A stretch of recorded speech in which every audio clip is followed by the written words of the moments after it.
তাপস রায় বলছেন। এবং তাপস রায় উত্তর কলকাতার মানুষ, তিনি আজ বিজেপি করছেন, রাজ্যের মাননীয় মন্ত্রী, কিন্তু তিনি দীর্ঘদিন উত্তর কলকাতায় পুরনো কংগ্রেস, পরবর্তীকালে তৃণমূল কংগ্রেস করেছেন। এবং সুদীপ বন্দ্যোপাধ্যায় যে কত খারাপ রাজনৈতিক এলিমেন্ট সেটা তাপস রায়ও জানেন। সুদীপ বন্দ্যোপাধ্যায় রাজনৈতিক পরজীবী, ওনার নিজস্ব কোনো সংগঠন নেই, অনুগামী নেই। উনি কখনো প্রিয়রঞ্জন দাশমুন্সী, কখনো সোমেন মিত্র, কখনো মমতা বন্দ্যোপাধ্যায়কে ধরে তাদের আলোয় আলোকিত। মানে উনি নক্ষত্র দূরের কথা, গ্রহ দূরের কথা, উপগ্রহ দূরের কথা, উনি এমন সব কৃত্রিম উপগ্রহ যেগুলো ওঠে ভূপৃষ্ঠ থেকে, তারপর আর সেগুলো ঠিক কাজ করতে পারে না, কোন সমুদ্রে গিয়ে পড়ে তারপর। তো এখন সুদীপ বন্দ্যোপাধ্যায় একটা বেইমান, গদ্দার, মির্জাফর, বিভীষণ। আমাদের উত্তর কলকাতায় একটা কথা প্রচলিত আছে যে আমি যেমন সুদীপ বন্দ্যোপাধ্যায়ের বিরোধী, তাপস রায় অন্য দলে থাকেন, সুদীপ বন্দ্যোপাধ্যায় বিরোধী। আমাদের উত্তর কলকাতায় একদম প্রচলিত হচ্ছে দল যার যার, সুদীপের সমালোচনার উৎসব সবার।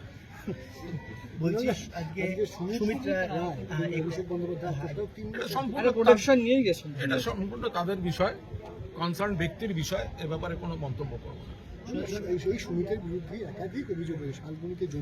আমি আবার বলছি, আমি দলের মুখপাত্র, আমি অন্য কোনো ব্যক্তির মুখপাত্র নই, এবং যিনি রাজনৈতিক কোনো আমাদের পদাধিকারী নন, তাদের সেসব ব্যাপারে আমি কোনো মন্তব্য করব না। সুমিত রায়ের সঙ্গে সঙ্গে যার নাম মাঝে সব ম্যাক্সিমাম সময় জড়িয়ে যাচ্ছেন, তিনি তো আপনাদের দলের সভাপতি সাধারণ সম্পাদক। সেটা আপনারা জড়াচ্ছেন তদন্তে। আজকে যিনি গেছেন, আইনের যা প্রসেস, সুপ্রিম কোর্ট যা বলেছে, এগুলোর সঙ্গে তৃণমূল এবং এই রাজনীতির কোনো সম্পর্ক নেই, ফলে এ বিষয়ে কোনো কথা বলছি না। আমি একটি গুরুত্বপূর্ণ বিষয় আপনাদের জানিয়ে রাখছি, সেটা হচ্ছে এই যে লক আপ ডেথ যেটি হয়েছে Kanchrapara, Halisahar, lock up death, এটা একটা ভয়ঙ্কর ঘটনা, ভয়ঙ্কর ঘটনা। এটা যদি তৃণমূলের সময় ঘটতো, এতক্ষণে নানা রকম প্রচার, অপপ্রচার, কুৎসা সব শুরু হয়ে যেত। তো আজকে যখন এই লক আপ ডেথটা হচ্ছে ভয়ঙ্কর, এবং মৃতের স্ত্রী পর্যন্ত বলছেন, তার আত্মীয় যারা ডেড বডি দেখেছেন, সেখানে কি পরিমাণ আঘাতের চিহ্ন, টার্গেট করে তুলে নিয়ে গিয়ে পুলিশ কাস্টডির সময় তাকে মারা হয়েছে, এই অভিযোগ উঠে আসছে। এর যথাযথ তদন্ত দরকার, দোষী পুলিশদের শাস্তি দরকার, যথাযথ ক্ষতিপূরণ দরকার। এবং কেন তাহলে এ ব্যাপারে যারা জড়িত এবং তাদের প্রশাসনের উপর মহল, তারা কেন দায়িত্ব নেবেন না? যিনি মারা গেছেন তার স্ত্রী এই লড়াইটা দিচ্ছেন, মাননীয়া আমাদের নেত্রী মমতা বন্দ্যোপাধ্যায় তার সঙ্গে কথা বলেছেন, সম্পূর্ণভাবে তার পাশে থাকছে দল। তিনি পরিষ্কার, তার উপর নানা রকম ওই পরিবারের উপর চাপ দেওয়া হচ্ছে, কিন্তু তারা পরিষ্কার কথা, আমাদের মানুষটাকে আগে ফিরিয়ে দাও। টার্গেট করে তৃণমূলের নেতা তাকে যেভাবে পুলিশ কাস্টডিতে মারা হয়েছে, বিরজু কোয়েট, আমাদের নেত্রী, সহকর্মীরা সবাই ওখানে গেছেন, প্রতিবাদ চলছে, সম্ভবত এখনো অবস্থান চলছে। সেখানে বিজেপি গন্ডগোলের চেষ্টা করেছে, কিন্তু এই লক আপ ডেথ কেন হলো, এটা পুলিশকে জবাব দিতে হবে। লক আপ ডেথ কেন হলো, পুলিশ মন্ত্রীকে ব্যাখ্যা দিতে হবে। লক আপ ডেথ কেন হলো, জেলার পুলিশ সুপারকে বা কমিশনারেটের যে কমিশনার, যারা দায়িত্বে রয়েছেন, তাদের এর দায়িত্ব নিতে হবে এবং এর নিরপেক্ষ তদন্ত চাই। দাদা, মহিলা কমিশনের চেয়ারম্যান আজকে এসেছেন, তিনি যেটা বলেছেন যে এনকাউন্টার কোনো পদ হতে পারে না, ধর্ষকের বিচার মাধ্যমে করতে হবে, এনকাউন্টার পদ হলে তো সব সমস্যা হয়ে যাবে। আমরা তো আবার বলছি যে আইনের শাসন মানে এই এনকাউন্টার শব্দটা, এটা যদি অপব্যবহার হয়ে যায়, কারুর গায়ে একটা তকমা দিয়ে গুলি করে মেরে দেওয়া হয়, অনেক সময় তো দেখা যায় সাক্ষীকেই মেরে দেওয়া হচ্ছে। রাজসাক্ষী মানে কি? রাজসাক্ষী আর সাক্ষী তফাৎ আছে। রাজসাক্ষী তারাই হয় যারা অভিযুক্তের মধ্যে থাকে। তো রাজসাক্ষীকেই যদি মেরে দেয়, তো তারপরে তো অনেক রহস্যের সমাধান হবে না। ফলে আমরা এই যে এনকাউন্টার যদি সত্যিই কেউ পালাতে চায়, পুলিশকে ব্যবস্থা নিতে হয়। কিন্তু যদি আপনি এখানে সমস্ত অভিযুক্তকে আপনারা ঘুরছেন, দিনের আলোয় পুলিশ পুনর্গঠন করছে, প্রকাশ্যে কোমরে দড়ি বেঁধে ঘোরাচ্ছেন, শুধুমাত্র বারুইপুরের বেলায় রাত্রির 1টার সময় অন্ধকারে ভিডিও ক্যামেরা ছাড়া পুনর্গঠনে নিয়ে গেছিলেন বৃষ্টির মধ্যে, তারপর এনকাউন্টার। ফলে আমরা পরিষ্কার বলছি যে দোষী কড়া ব্যবস্থা, আইনের মধ্যে থেকে কঠোরতম ব্যবস্থা হোক, কিন্তু এনকাউন্টারের নাম করে টার্গেট করে অনেক ক্ষেত্রে সাক্ষী বা রাজসাক্ষীকে উড়িয়ে দেওয়ার যে একটা আপাত চমকের আড়ালে একটা যে মূল চক্রান্তমূলক খেলা চলে, সেগুলো বাঞ্ছনীয় নয়। বললে গতকালই দেবরাজ্য চক্রবর্তীর বিরুদ্ধে পুলিশ চার্জশিট দিয়েছেন। সেই চার্জশিটে বলা হচ্ছে যে বিভিন্ন প্রমোটারের কাজ বন্ধের মধ্যে লক্ষ লক্ষ টাকা তোলাবাজি করেছে দেবরাজ, 30 লক্ষ টাকা দিয়েছেন, এমন একটি অভিযোগও তার বিরুদ্ধে রয়েছে। কি বলবেন? না, এ নিয়ে কোনো মন্তব্য করব না, কারণ এটি যার বিরুদ্ধে তিনি বা তার আইনজীবীরা এটা বলতে পারবেন। যদি কোনো মিনিমাম বৈধতা থাকে তাহলে সেটা নিশ্চিতভাবে আইনের পথে চলবে। আবার রাজনৈতিকভাবে যদি টার্গেট করা হয়ে থাকে তাহলে প্রমাণ দেওয়ার দায়িত্ব আদালতে, প্রমাণ দিয়ে এই অভিযোগকে প্রমাণিত করার দায়িত্বটা কনসার্ন এজেন্সি। গতকালকে চার্জশিট করেছেন, আজকে দেখা গেল নতুন করে ফ্রেশ আরও একটি অভিযোগ দায়ের করলেন আরও এক ব্যবসায়ী। তিনি বলছেন যে মোট 1,25,00,000 টাকা দেবরাজকে দিয়েছেন তোলাবাজির কাজ। এটা নিয়ে কোনো রাজনৈতিক মন্তব্য করবো না। শ্রমিক ভট্টাচার্য বলছেন যে রাজ্যে এবার শিল্পের জোয়ার আসবে, টাটারা আসছে, বিড়লারা আসবে, টাটারা তো আছেই, আবার ইউরোপ থেকে বিনিয়োগ আসে। এই যে টাটারা আসবে বলা হচ্ছে, মানে কি? টাটারা খুব ভালোভাবে বেশি করে এখানে আছেন। টাটার মানে কি? এই যে সিঙ্গুর বলা হয়, টাটার সঙ্গে তো তৃণমূল কংগ্রেসের কোনো সংঘাত নয়। বামফ্রন্ট জমানার শিল্পনীতি, কৃষি জমি জোর করে দখল, কৃষক এবং ক্ষেতমজুরদের তাদের জীবন জীবিকা রক্ষার লড়াই ছিল। টাটাদের সঙ্গে তো কোনো ঝগড়া নেই। মমতা বন্দ্যোপাধ্যায়ের সময় তো টাটারাও এখানে এসছেন, তাদের বিনিয়োগ বাড়িয়েছেন, সমস্ত রকম কাজ করেছেন। দেশ এবং আন্তর্জাতিক ক্ষেত্রের প্রতিষ্ঠিত যারা ব্যবসায়ী, শিল্পপতি, শিল্পগোষ্ঠী, সেই সংস্থাগুলি এখানে এসেছে। ফলে এগুলো সব নতুন এদের বিবৃতি দেওয়ার কথা ওনারা বিবৃতি দিচ্ছেন। আর মমতা বন্দ্যোপাধ্যায় গত বছর ঘোষণা করেছিলেন আমুলের কারখানা, তো এবছর তো এমনি হওয়ার ছিল। ফলে আমুলকে আমরা এনেছি কথাটা বলার কোনো কারণ ঘটেনি। দাদা, ইসলামপুরে একজন শিক্ষককে গুলি করে খুন করা হয়েছে, কিন্তু হাওড়াতেও একই কাণ্ড ঘটেছে। কোথাও ঘরে ঘরে পাড়ে পাড়ে গুলি করার কালচার ফিরে আসছে। তো যারা এগুলো সমালোচনা করতেন, তো তারা এবার বলুন, তারা তো আজকে ক্ষমতায়, তারা তো আজকে দায়িত্বে। কেন আজকে গুলি করে খুন করা হচ্ছে? কেন সমাজ বিরোধী গুলি করছে? কেন শিক্ষককে মারা যেতে হচ্ছে? কেন? যারা প্রশ্ন করতেন আজকে তো উত্তর দেওয়ার দায়িত্ব তাদের। আমরা যখন বারবার বলেছি বিচ্ছিন্ন বিকৃত ঘটনাগুলি কড়া হাতে প্রশাসন দমন করছে, তখন কথায় কথায় তো কোনো ঘটনা, খারাপ ঘটনা, সামাজিক কোনো বিকৃতির ঘটনা ঘটলেও মুখ্যমন্ত্রীর দাবি এক দফা এক করে মুখ্যমন্ত্রীর পদত্যাগ বলে যারা কথা বলতেন, আজকে কেন তাদের পদত্যাগ নিয়ে কথা বলা হবে না? কেন তারা পদত্যাগ করবে না? সনদে গ্রেপ্তার হয়েছেন, কিন্তু সনদের সঙ্গে যিনি যার নেতৃত্বে কাজ হতেন পার্থ ভৌমিক, তিনি দিল্লিতে সনদে গ্রেপ্তার হচ্ছেন তোলাবাজির অভিযোগে। দেখুন, এই ভালো তৃণমূল কনসেপ্টটাই তো অধিকাংশ হচ্ছে গ্রেপ্তারি এড়াতে। অনেকেই এই কনসেপ্টটাই তো অধিকাংশ হচ্ছে গ্রেপ্তারি এড়াতে। আমি সকলের কথা বলছি না। তো সুতরাং যাদের বিরুদ্ধে বিজেপির নানা অভিযোগ, তো তারাই যদি ভালো তৃণমূল হয়ে যান, কেউ দিল্লিতে কেউ বাংলায়, তো তারা আইনের ফাঁক দিয়ে তারা বেরিয়ে যাচ্ছেন, তারা ঘুরে বেড়াচ্ছেন।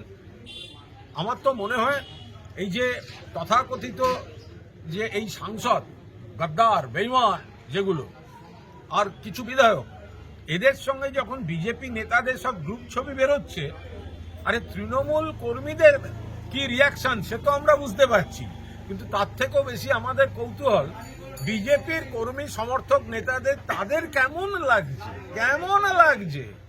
এই গদ্দারগুলোই তো গিয়ে আপনাদের নেতা। আচ্ছা, বিজেপির এ রাজ্যের অর্ধেক বড় নেতা প্রধানমন্ত্রীর সঙ্গে চা খাওয়ার সুযোগ পেয়েছেন? পাননি। তৃণমূলের গদ্দারদের সঙ্গে প্রধানমন্ত্রী চা খান। তো সুতরাং এদেরকেই আপনাদের নেতা বলে মানতে হবে, এদেরকে ঘিরে আপনাদের বিজেপি করতে হবে। তো ফলে আপনাদের করুণ অবস্থা থেকে আমাদের হাসি পাচ্ছে। একটা অদ্ভুত ঘটনা ঘটেছে 121 নম্বর ওয়ার্ড বেহালায়। সেখানে সরসনাতে দেখা যাচ্ছে যে বিজেপির মণ্ডল সভাপতির বিরুদ্ধে প্রাক্তন মণ্ডল সভাপতি অভিযোগ করছেন, বলছেন বেশি রাত পর্যন্ত দোকান খোলা রাখতে গেলে টাকা দিতে হবে, 10,000 টাকা চেয়েছেন, দেননি, মারধর করে। এটা তোলাবাজি, এই তোলাবাজি এটা শুধুমাত্র আপনি একটা জায়গা বলছেন কেন? ভারতীয় জনতা পার্টির মধ্যে তোলাবাজি এতটাই বেড়েছে যে শ্রমিক ভট্টাচার্য থেকে শুরু করে তাদের জিতেন্দ্র তেওয়ারি থেকে শুরু করে একাধিক তাদের শীর্ষ নেতা নেত্রীকে তাদের তো তোলাবাজি নিয়ে সাবধান করতে হচ্ছে। একটা 2 মাসের সরকার, তাতে নেতাদের কাছে মূল চিন্তার বিষয় হয়ে গেছে তোলাবাজি। তাতে বোঝা যাচ্ছে যে বিজেপি দলটা কি অবস্থায় চলছে। বলছি ডিলিমিটেশন হয়ে কলকাতা 209টা ওয়ার্ড হয়ে গেল। এই যে রাজনৈতিক পদ্ধতিতে ডিলিমিটেশন হয়েছে আমরা তীব্র বিরোধিতা করছি। বিরোধীদের সঙ্গে কথা বলা হয়নি, জনপ্রতিনিধিদের সঙ্গে কথা বলা হয়নি, জনগণের মধ্যে গণশুনানি করা হয়নি, কারুর কোনো মতামত নেওয়া হয়নি। শুধুমাত্র বিজেপি রাজনৈতিক সুবিধা করে দেওয়ার জন্য যারা এইভাবে ওয়ার্ডগুলো নিয়ে ভাঙচুর করেছেন, সময়ের দাবির একটা অজুহাত খাড়া করে যে পদ্ধতিতে হয়েছে এবং যেভাবে ভাঙা হয়েছে আমরা এর তীব্র বিরোধিতা করছি। দাদা, মোথাবাড়িতে তৃণমূল কর্মীকে খুন করা হয়েছে এবং অভিযুক্ত কংগ্রেস 2জনকে অ্যারেস্টও করা হয়েছে, কিন্তু প্রশ্ন হচ্ছে এইভাবে তৃণমূল কর্মীকে ক্ষমতা দেওয়ার পরে কি টার্গেট? তৃণমূল কংগ্রেস কর্মীকে খুন করা হয়েছে, তো তৃণমূল কংগ্রেস টার্গেট, শত্রুদের টার্গেট, প্রতিপক্ষের টার্গেট। তাই তৃণমূল কংগ্রেস কর্মীরা আগেও আক্রান্ত হয়েছেন। ক্ষমতায় থাকার সময় তৃণমূলকে আক্রমণ করা হয়েছে, প্রাণ গেছে, আজও সেই জিনিস চলছে। আপনি হচ্ছেন শহরের অন্যতম বিধায়ক, আপনার এলাকাতে একাধিক গুরুত্বপূর্ণ রাস্তা থাকে, যেভাবে রাস্তার বেহাল অবস্থা, পুরো সভা নেই, পুরো বোর্ড নেই, কাউন্সিলর নেই, গোটা পৌর পরিষেবা কলকাতা শহরে ভেঙে পড়েছে। এর জন্য মূলত দায়ী প্রাক্তন মেয়র ফিরহাদ হাকিম। তিনি যদি গায়ের জোরে জোর করে ইস্তফাটা না দিতে চাইতেন তাহলে বোর্ডটা থাকতো, কিছু তো কাজ করতে পারতেন। উনি বলছেন আমি কাজ করতে পারছিলাম না, আমাকে কাজ করতে দিচ্ছিল না। এটা তো কোনো কাজের কথা না। সুব্রত মুখোপাধ্যায় তৃণমূলের মেয়র থেকে ফুল টার্ম মাথা উঁচু করে চালিয়েছিলেন, তখন ক্ষমতায় বামফ্রন্ট ছিল না কিন্তু তৃণমূল কংগ্রেস। ফলে ববি হাকিম চলে গেলেন, তারপরে তো পুরো বোর্ডে আমাদের আবার মেয়র নির্বাচনের কথা, পুরো বোর্ড ভেঙে দেওয়া হলো। যারা কাউন্সিলর ছিলেন তাদের কোঅর্ডিনেটর করা হলো না, তার বদলে প্রশাসনিক লোকদের দিয়ে কাজ করা হচ্ছে। রাস্তার হাল খারাপ, মানুষ কোথায় যাবেন ভেবে পাচ্ছেন না। সবথেকে বড় কথা, জরুরি পরিষেবার ক্ষেত্রে কোনো রাজনৈতিক ব্যক্তি কোঅর্ডিনেটর থাকলে রাত বিরেতে যখন হোক মানুষ তাদের কাছে যেতে পারতেন। এখন এই এক্সিকিউটিভ ইঞ্জিনিয়ার, প্রশাসনিক প্রধানদের মাঝরাত্রিরে ছুটির দিনে কোথায় খুঁজবেন? ফলে গোটা পৌর পরিষেবাটাকে এই যে ভেঙে পড়েছে, এর জন্য দায়ী বিজেপি, রাজ্য সরকার এবং তথাকথিত এই ভালো তৃণমূল বলে যারা সাজতে গেছে, বিজেপির কাছে গুডবুকে যেতে গেছে তারা। রক্ত পাচার যেটা মূলত অভিযোগ হচ্ছে, একের পর যা ধরা পড়ছে এবং বেশ করে ধরা পড়ছে, এই রক্ত পাচারটা কিন্তু শিকড়ের মতো ছড়িয়ে গেছে বিভিন্ন জায়গায় এবং অ্যারেস্ট হচ্ছে। আমরা তো বলছি যে স্বেচ্ছায় রক্তদান সবাই করেন, আমরাও করি। এখন সেটা একটা সদিচ্ছা নিয়ে করা হয় যে আরেকজন মানুষের জীবন বাঁচাবার জন্য। তার বদলে যদি দেখা যায় যারা ব্লাড নিতে আসছেন তারা সেই রক্ত নিয়ে কালোবাজারি করছেন, অন্যদিকে পাঠিয়ে দিচ্ছেন, বিক্রি করছেন, তো তাদের বিরুদ্ধে কড়া ব্যবস্থা নেওয়া উচিত, নিচ্ছে।